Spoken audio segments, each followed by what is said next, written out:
Congressman Andre Carson joins me now. Welcome, sir. Thank you for having me.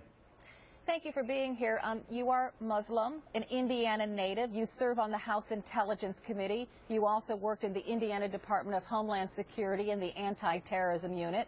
When Homeland Secretary Jay Johnson says Mayor Giuliani's comments don't help, what does he mean? I absolutely agree.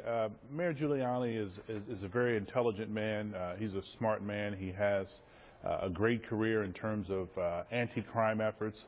Look, many of us have made comments that we've had to walk back throughout our careers, but I don't think his comments help, mainly because I think it feeds into this xenophobic and Islamophobic environment that we're living in, and the president has proven himself over and over to not only proud American, but arguably one of the greatest presidents that this country has produced. Now, having said that, I think that the president has a global vision, and that is evidenced by his efforts to reach out to the Muslim community and other communities in terms of bringing people together to push back on extremism.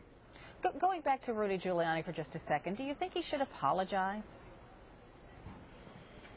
Well, I think so. I think Mr. Giuliani is a smart man, and he understands political posturing. He understands the effectiveness of rhetoric, and so who knows what his motives are? But it is clear to me that his comments add to an already hostile environment, and I think it exacerbates existing fears and hostilities that are evident right now in this environment. Because there are people who say, you know, he's not running for president. He can say whatever he wants to say, and it's not harmful. Do you disagree? Agree with that?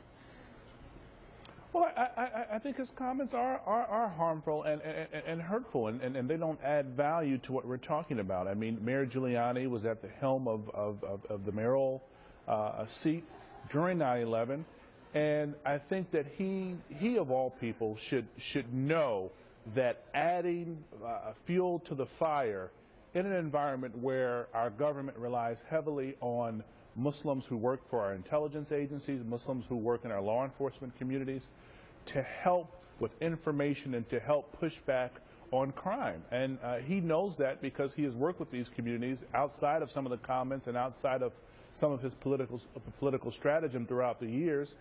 He knows better.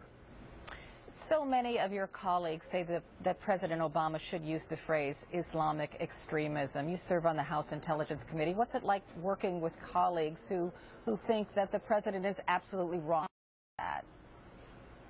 Well, I think I work with brilliant colleagues on both sides of the aisle, from Adam Schiff to Devin Nunes to even Peter King, who he and I share a great relationship with, to the surprise of many people.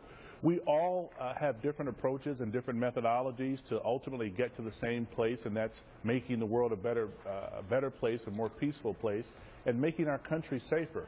I think there's too much of an emphasis being placed on the president's usage of certain phraseology.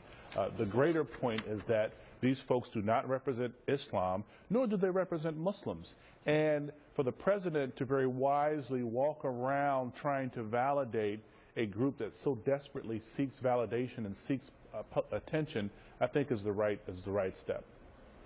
Congressman Andre Carson of Indiana, thank you so much for joining me. I appreciate it. Thank you. What an honor. Thank you. I want to dig a little